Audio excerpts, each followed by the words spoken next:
माता दी दोस्तों, कैसे हैं आप सब। आप सभी पर माता रानी की कृपा बनी रहे। दुर्गा सप्तशती से चलिए सुनते हैं 7वां अध्याय। जय माँ अंबिका भवानी।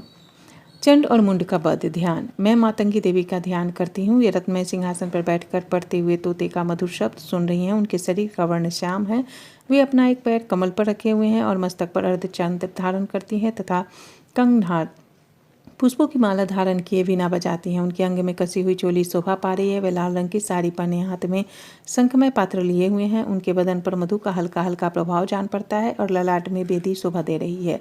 ऋषि कहते हैं कि तदंतर शुंभ की आज्ञा पाकर वे चंडमुंड आदि दैत्य चतुरंगिनी सेना के साथ अस्त्र शस्त्रों से सुसज्जित हो चल दिए। फिर गिरिराज हिमालय के सुवर्ण में ऊंचे शिखर पर पहुंचकर उन्होंने सिंह पर बैठी देवी को देखा। वे मंद मंद मुस्कुरा रही थी। उन्हें देखकर दैत्य लोग तत्परता से पकड़ने का उद्योग करने लगे। किसी ने धनुष तान दिया, किसी ने तलवार संभाली और कुछ लोग देवी के पास आकर खड़े हो गए।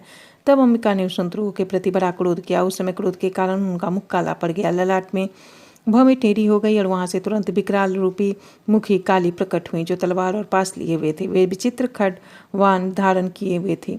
चीते की चमड़े की साड़ी पहने नरमुंडों की माला से विभूषित थी। उनके शरीर का मांस सूख गया था, केवल हड्डियों का ढांचा था जिससे वे अत्यंत भयंकर जान पड़ती थी। उनका मुख बहुत विशाल था। जीभ लपलपाने के कारण वे और भी डरावनी प्रतीत होती थी।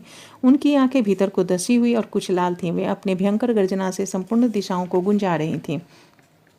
बड़े बड़े दैत्यों का वध करती हुई ये कालिका देवी बड़े वेग से दैत्य की उस सेना पर टूट पड़ी और उन सबको भक्षण करने लगी। वे पार्श्व रक्षकों, अंकुशधारी महावतों, योद्धाओं और घंटा सहित कितने ही हाथियों को एक ही हाथ से पकड़कर मुंह में डाल लेती थी। इसी प्रकार घोड़े, रथ और सारथी के साथ रथी सैनिकों को मुंह में डालकर वे उनके बड़े भयानक रूप से चबा डालती थी। किसी के बाल पकड़ लेती, किसी का गला दबा देती, किसी को पैरों से कुचल डालती और किसी को छाती के धक्के से गिराकर मार डालती थी। वे असुरों के छोड़े हुए बड़े बड़े अस्त्र शस्त्र मुंह से पकड़ लेती थी और उसमें भरकर उनको दांत से पीस कर डालती थी।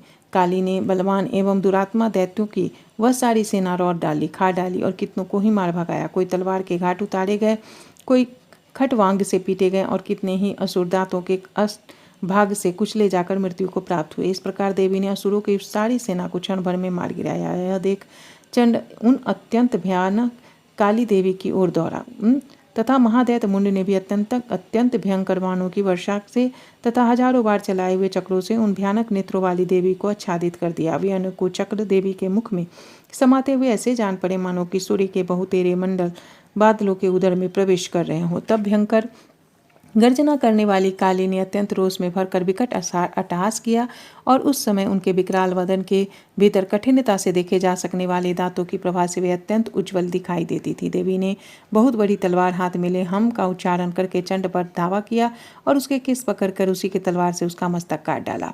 चंड को मारा गया देखकर मुंड भी देवी की ओर दौड़ा। तब देवी ने रोष में भरकर उसे भी तलवार से घायल करके धरती पर सुला दिया। महाप्रकर्मी चंड और मुंड को मारा गया देख मरने से बची हुई बाकी सेना भय से व्याकुल चारों ओर भाग गई। तदंतर काली ने चंड और मुंड का मस्तक हाथ में ले चंडिका के पास जाकर प्रचंड अट्टहास करते हुए कहा कि देवी, मैंने चंड और मुंड नामक इन दोनों महापशुओं को तुम्हें भेंट किया है। अब युद्ध यज्ञ में तुम शुंभ और निशुंभ का स्वयं ही वध करना। ऋषि कहते हैं, वहां लाए हुए उन चंड मुंड नामक महादैत्यों को देखकर कल्याणमयी चंडी ने काली से मधुर वाणी में कहा, देवी, तुम चंड और मुंड को लेकर मेरे पास आई हो, इसीलिए संसार में चामुंडा के नाम से तुम्हारी ख्याति होगी। इस प्रकार श्री मार्कंडेय पुराण में सावर्णिक मनवंतर की कथा के अंतर्गत देवी महात्म्य में चंड मुंड वध नामक 7वां अध्याय पूरा हुआ। जय मां अंबिका भवानी, जय मां अम्बा।